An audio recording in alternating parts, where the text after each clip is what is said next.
ਵਾਲੇਕੁਮ। ਮੈਂ ਰਾਵਲ ਰਾਠ ਤੇ ਤੁਸੀਂ ਵੇਖ ਰਹੇ ਹੋ ਵੇਲੇ ਦੀ ਗੱਲ। ਇੱਕ ਵਾਰ ਫੇਰ ਮੈਂ ਆਪਣੇ ਵੀਰਾਂ ਦੇ ਸਾਹਮਣੇ ਹਾਜ਼ਰ ਹਾਂ।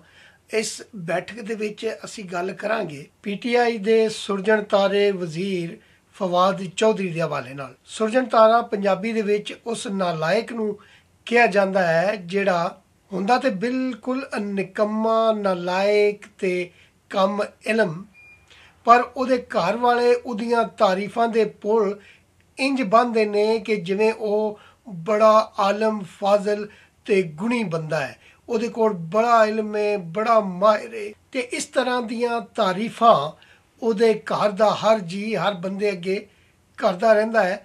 ਇਹੋ ਜਿਹੇ ਬੰਦੇ ਨੂੰ ਪੰਜਾਬੀ 'ਚ ਸੁਰਜਣ ਤਾਰਾ ਆਖਿਆ ਜਾਂਦਾ ਹੈ। ਬਿਲਕੁਲ ਇੰਜੇ ਜਿਸ ਤਰ੍ਹਾਂ ਸਾਡੇ ਮੁਲਕ ਦੇ ਵਜ਼ੀਰ ਆਜ਼ਮ ਸਾਹਿਬ ਨੇ ਇਲੈਕਸ਼ਨਾਂ ਤੋਂ ਪਹਿਲੇ ਜਲਸਿਆਂ ਦੇ ਵਿੱਚ ਆਵਾਮ ਨੂੰ ਟੀਵੀ ਇੰਟਰਵਿਊਜ਼ ਦੇ ਵਿੱਚ ਤੇ ਨਾਲੇ ਆਪਣੇ ਸਾਥੀਆਂ ਨੂੰ ਇਹ ਦੱਸਦੇ ਨਹੀਂ ਸਨ ਥੱਕਦੇ ਕਿ ਮੈਂ 200 ਬੰਦਿਆਂ ਦੀ ਟੀਮ ਤਿਆਰ ਕੀਤੀ ਹੋਈ ਹੈ, ਜਿਸ ਨੇ ਹਰ ਹਵਾਲੇ ਨਾਲ ਆਪਣੀ ਤਿਆਰੀ ਮੁਕੰਮਲ ਕਰ ਲਈ ਹੈ ਤੇ ਜਿਵੇਂ ਹੀ ਅਸੀਂ ਇਕਤਦਾਰ ਵਿੱਚ ਆਵਾਂਗੇ ਪਾਕਿਸਤਾਨ ਨੂੰ ਪਹਿਲੇ 100 ਦਿਨਾਂ ਦੇ ਵਿੱਚ ਤਬਦੀਲ ਕਰਕੇ ਰੱਖ ਦਿਆਂਗੇ। ਤੇ ਕਰਪਸ਼ਨ ਦੇ ਹਵਾਲੇ ਨਾਲ ਉਹਨਾਂ ਦਾ ਦਾਅਵਾ ਸੀ ਕਿ ਉੱਤੇ ਬੈਠਾ ਬੰਦਾ ਅਗਰ ਈਮਾਨਦਾਰ ਹੈ, ਕਰਪਟ ਨਹੀਂ ਹੈ, ਤੇ ਥੱਲੇ ਜਿਹੜਾ ਸਿਸਟਮ ਹੈ ਉਹ ਆਪਣੇ ਆਪ ਦਰੁਸਤ ਹੋ ਜਾਂਦਾ ਹੈ ਔਰ ਉਸ ਸਿਸਟਮ ਦੇ ਵਿੱਚ ਫਿਰ ਕਿਸੇ ਨੂੰ ਕਰਪਸ਼ਨ ਕਰਨ ਦੀ ਜੁਰਤ ਬਾਕੀ ਨਹੀਂ ਰਹਿੰਦੀ। ਤੇ ਮਜ਼ੇ ਦੀ ਗੱਲ ਇਹ ਹੈ ਕਿ ਕਰਪਸ਼ਨ ਤਾਂ ਦੂਣੀ ਤੋਂ ਵੀ ਵੱਧ ਗਈ।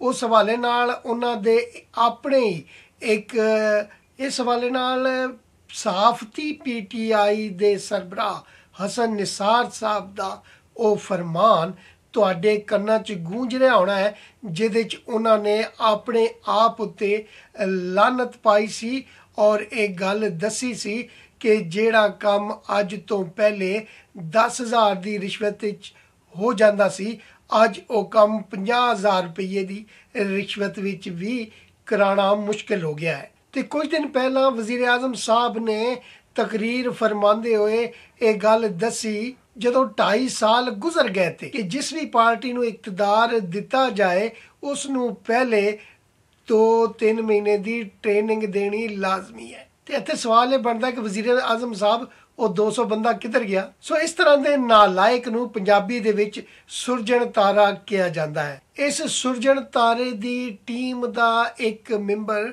ਫਵਾਦ ਚੌਧਰੀ ਵੀ ਹੈ, ਜਿਹਨੇ ਅੱਜ ਜੀਓ ਟੀਵੀ ਦੇ ਪ੍ਰੋਗਰਾਮ ਕੈਪੀਟਲ ਟਾਕ ਦੇ ਵਿੱਚ ਗੱਲ ਕਰਦੇ ਹੋਏ JUI ਦੇ ਉੱਤੇ ਤਨਕੀਦ ਕੀਤੀ ਔਰ ਮੌਲਾਨਾ ਫਜ਼ਲ ਰਹਿਮਾਨ ਸਾਹਿਬ ਨੂੰ ਮਲੂਨ ਕਰਨ ਦੀ ਕੋਸ਼ਿਸ਼ ਕੀਤੀ ਕਿ ਉਹਨਾਂ ਹਾਲੀ ਤੱਕ ਮੱਛ ਦੇ ਅੰਦਰ ਹੋਏ ਜ਼ੁਲਮ ਦੀ ਮੁਜ਼ੰਮਤ ਨਹੀਂ ਕੀਤੀ, ਜਦਕਿ ਉਸ ਪ੍ਰੋਗਰਾਮ ਦੇ ਵਿੱਚ ਸ਼ਾਮਲ JUI ਦੇ ਹਮਦੁੱਲਾ ਸਾਹਿਬ ਨੇ ਉਹਨੂੰ ਦੱਸਿਆ ਕਿ ਮੁਜ਼ੰਮਤ ਕੀਤੀ ਹੈ। ਖੁਦ ਮੈਂ ਤੇਰੇ ਸਾਹਮਣੇ ਬੈਠਾ ਹਾਂ, ਮੈਂ ਮੁਜ਼ੰਮਤ ਕੀਤੀ ਹੈ। ਇਸ ਹਵਾਲੇ ਨਾਲ ਕਿਸ ਤਰ੍ਹਾਂ फवाद चौधरी साहब बहस फरमा रहे ने, उन्हों दा साउंड बाइट ही सुन लेंगे। एक बात मैं अर्ज कर रहा हूँ, एक इनकी भी बात का जवाब दे दें। वो कह रहे हैं JUI ने मजम्मत क्यों नहीं की? देखिए मेरे सानिया मच की, देखिए किस तरह नहीं की। मैं आपके सामने बैठा हूँ, मैं आपके सामने बैठा हूँ, आप नहीं ना फजलुर रहमान, मैं आपके सामने बैठा हूँ, मैं आपके सामने बैठा हूँ, मैं क्वेटा का रहने वाला हूँ, हामिद मीर साहब, इनकी जनाजों में मैं शरीक रहा हूँ। अच्छा, उनके इबादत गांव में मैं गया हूँ। हाशम मौसवी वहां बैठे, वहदतुल मुस्लिमीन के हाशम मौसवी वहां बैठे, अभी अभी फोन करें और हाफिज अब्दुल्ला के बारे में उनसे पूछे कि हाफिज अब्दुल्ला का किरदार इस पूरे प्रोसेस में क्या होता है। मैं जमीयत उलमा इस्लाम का जबंदार बंदा रहा हूँ, मैं नुमाइंदगी की है जमीयत उलमा इस्लाम की। देखिए मौलाना साहब ने भी की है उसकी, नहीं अभी बन्नू में बताया, मेरी बात सुनिए। आपने जलसा किया पूरा 1.5 घंटा, मैं अपनी बात नहीं करता हूँ। आपने आपके वजीर आजम ने कोरिया के वजीर आजम की मिसालें नहीं दी, कश्ती डूब गई, बच्चे डूब गए, आप उन्होंने इस्तीफा देनी चाहिए कोरिया के वजीर आजम। फवाद चौधरी इस प्रोग्राम ਦੇ ਵਿੱਚ ਜੋ ਫਰਮਾ ਗਿਆ ਹੈ ਉਸ ਤੋਂ ਇੰਜ ਲੱਗਦਾ ਹੈ ਕਿ ਇਹ ਟੀਵੀ ਪ੍ਰੋਗਰਾਮਾਂ ਦੇ ਵਿੱਚ ਵੀ ਕੋਈ ਤਿਆਰੀ ਕਰਕੇ ਨਹੀਂ ਆਉਂਦੇ ਤੇ ਇਹਨਾਂ ਹਕੂਮਤ ਵਿੱਚ ਆਉਣ ਤੋਂ ਪਹਿਲੇ ਕੀ ਖਾਕ ਟ੍ਰੇਨਿੰਗ ਕਰਨੀ ਸੀ।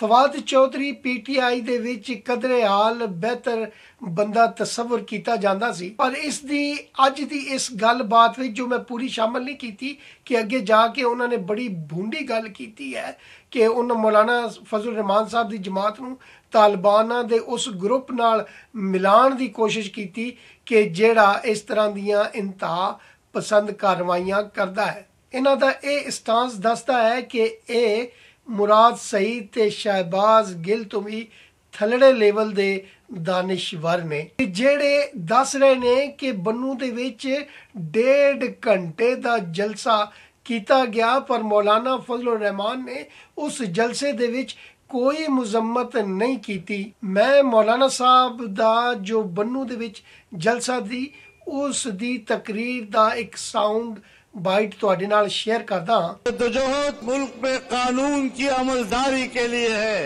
अवाम की हकीकी नुमाइंदा पार्लियामेंट के क़याम के लिए है।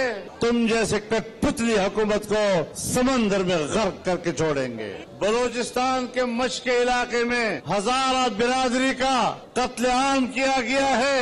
शदीद अल्फाज में मजम्मत करता हूँ। तुम्हारी नाक के नीचे 22 साल नौजवान को पुलिस ने गोली मार कर शहीद किया। बताया जाए किस गुनाह में उसको कत्ल किया गया। यहाँ दहशतगर्द आजाद है और मुल्क की मईशत आज सिफर से भी नीचे चली गई है।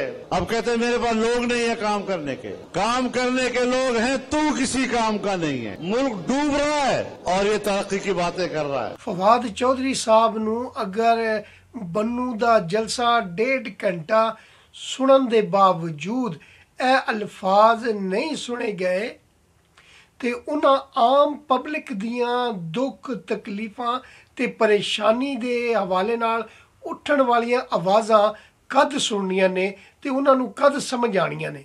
ਇਹਨਾਂ ਲੋਕਾਂ ਨੂੰ ਜਾਹਿਲ ਮੁਤਲਕ ਹੀ ਕਿਹਾ ਜਾ ਸਕਦਾ ਹੈ। ਹਸਨ ਨਿਸਾਰ ਨੇ ਜੋ ਅਲਫਾਜ਼ ਆਪਣੇ ਲਈ ਵਰਤੇ ਸਨ, ਮੈਂ ਉਹਦੇ ਵਿੱਚ ਇਹਨਾਂ ਨੂੰ ਵੀ ਸ਼ਾਮਲ ਕਰ ਦਿੰਦਾ ਹਾਂ। ਮੇਰੇ ਵੱਲੋਂ ਇੰਨਾ ਕੁਝ ਹੀ। ਜਿਉਂਦੇ ਰਹੇ ਤੇ ਫਿਰ ਮਿਲਾਂਗੇ। ਰੱਬ ਰੱਖ।